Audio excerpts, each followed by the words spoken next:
Hey, so let's talk about scar tissue. You're probably well aware that now when people get knee surgery or they get something like a hip surgery, they immediately, they have the surgery on a Thursday, on Friday, they get that person up, moving and walking around.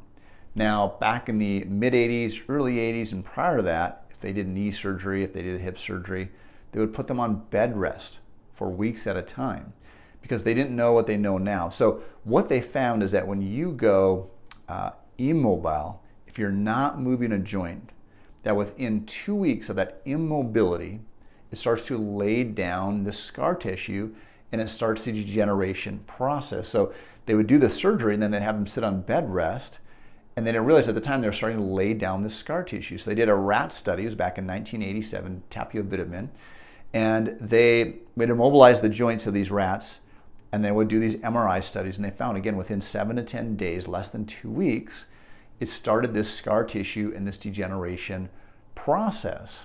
So one of the huge benefits of chiropractic, along with the neurological aspect as far as brain-body connection, the healing process, is that when you get adjusted, it breaks up that scar tissue, right? I'm not saying it's perfect, but it breaks up that scar tissue, interrupts those patterns, so it interrupts that process so that degeneration process can stop and not continue to get worse.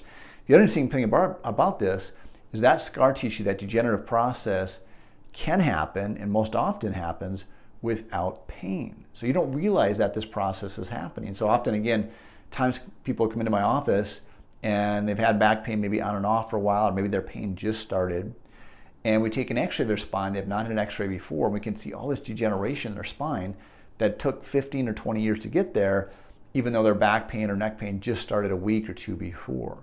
So we want to start to break up those patterns, stop that from going forward so it doesn't get more degeneration in the future. But this is why regular chiropractic care is so beneficial. So often in the past, we've been taught it's about pain. If you're in pain, you go see the chiropractor, get your adjustment, and if the pain comes back, you go get adjusted again. Otherwise, there's no need to go again. But again, we know now, the most recent research, huge benefits for our brain and brain function and our increased resistance to be able to help us heal better and adapt better to environment. But also, again, these scar tissue patterns, just from a physical aspect, we can break those things up. As we get older, we're less likely to have degeneration, arthritis, joint issues. So again, you can choose whether you get regular chiropractic care or not, but it's the huge benefits that are coming from that, not just neurologically, not just brain-wise, even though it's huge, it's also on a physical level, whether or not there's any pain involved.